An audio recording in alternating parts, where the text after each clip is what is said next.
Hey everybody, John with Red Viking Hobbies with the Losi 69 Camaro. Pretty sweet.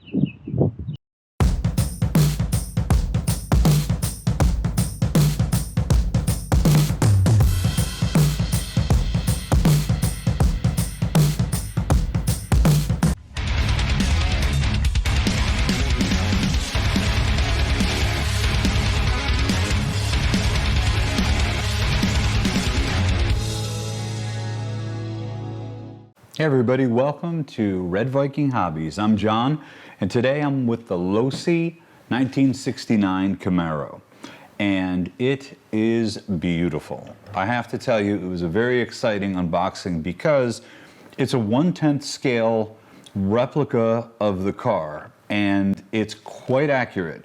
And when I say that, I mention it intentionally because this is the black version, which screams 69 Chevy Camaro. But when you get the red version, which you can see here on the box, it's sort of like 2000 Chip Foose-ish. I'm sorry, Chip. Like there's a chance of you watching this. But in any case, where it's done out with black wheels and the body looks a little sleeker and different if you like the modded body. But if you like the scale replica look, then this is the one to go with. And I'm gonna be posting pictures as I'm talking. So it goes up to 2S LiPo. There is a jumper inside that you will have to take and move from the NIM battery if you're not gonna run a NIM and you're going to run the LiPo, so just keep that in mind. What I want to mention first though, as I take the battery, the body off, is that this body is already pre-lit. So there's lights there, you're gonna see lights in the footage, and of course there's lights in the rear. And they give you plenty of room, which is great to be able to tuck your wires. However, it is something that you have to do because otherwise, if you don't, like I did not do a good job of on my first run, I actually wound up having mine come around the back axle. And that's just because I was really just dying to get a battery inside there and runner for you guys so you could get this footage right here.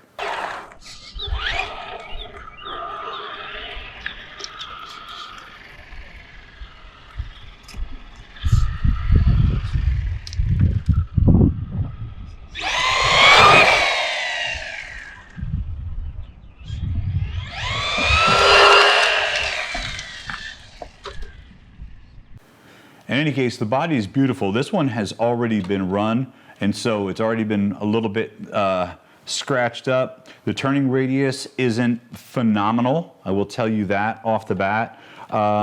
It is not a drifting car. You're gonna see where there's some footage of me and I'm spinning it around. It's after a fresh rain, and then after me doing a few spins of it, of course, I wear out the tires a little bit, and then that gives me that ability, but it's not a true drifter. It's really for somebody who loves the 69 Camaro, doesn't mind that it's a brushed motor. It is completely waterproof. It's a gorgeous looking car.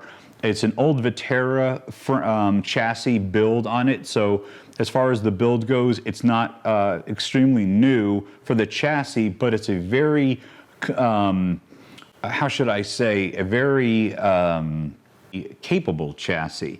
And what it gives us, okay, is we get a 15-turn motor, we get the ESC and receiver combination, and then we get our servo, and the placement is there, but I'm not too worried about it because I'm posting pictures of it up.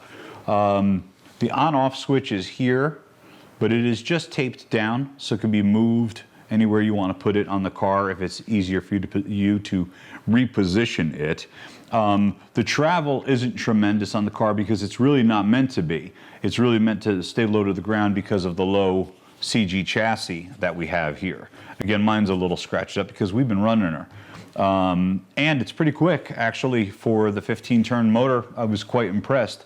And of course guys are gonna take these things and they're gonna go crazy with them and mod them out and everything else like that, but it's completely capable. It's not dog bone, it's CV joints. You could see the detail in the wheels, the body post heights are adjustable. You do have plastic bodies with your metal springs on your shocks. You have a great foam bumper right in the front, which is terrific, which, you know, would make a difference if you're running a different kind of body. But because the way this body is set up here, with all of the details to look exactly like the 69, actually, when you put it on, it actually wraps. You see that from the back? It wraps like that. So when the body then goes and sits on there and you cover it, you actually cover that foam. So it's not as if that foam's protecting your body from anything, but it is protecting the chassis. But I don't think you're going to get up to speeds where you're going to have to worry about that. It looks awesome. It's a beautiful car. And I was really excited to run it. It takes an EC3 connector, or you could use an IC3 on here. Obviously, the pin just slides in between, which means that it's actually going to be easier for you to find the NIM batteries. Scratch that, reverse it, LiPo batteries that you can run in here than the NIM batteries as far as connection goes. However, and this is what I ran into, was I've been switching over a lot of hard body batteries, so I went and grabbed my first 2S that I wanted to try on here, and there wasn't a lot of room. And so if you look at this, it being a little loosey-goosey, it's because I had to unscrew it to be able to get the battery to fit, and even then it didn't, and so I had to make a little adjustment over there to get the battery underneath. But not a big deal. I'll just get a slimmer pack, you know, battery to run for it. What other details do you need to know? The way the servo is set up is similar to the way most racing setups are going to be, where you have your servo controlling 2 servo horns instead of 1 single servo horn. Of course, that depends on the class, but this car really isn't meant for that. It's really meant for the replica. It's really meant to be the ooh and ah car, which is why when I was out there and I was running it, and my neighbor came by and he stopped me, he said, 1969 Camaro SS. And I was like, wow, flip it over black. And I was like, wow, that's pretty darn impressive. He said I had a 67 and he was driving up in his truck, you know, and that's what the idea behind this car is. It's a lot of fun. If I had 2 gripes about the car, because I love it in every other way, it's that they gave you little plastic decals for the door handles instead of giving you a piece of hardware on there on the replica like they did for the mirrors. And something that all of these companies do, which is making me go bonkers, but it's been so many years, it's like, you know, you get used to it, is the fact that they know you're going to be using pins. They put the pins in there, and in and out, you're scratching your body up. And so you guys out there in the 3D printing world, figure it out.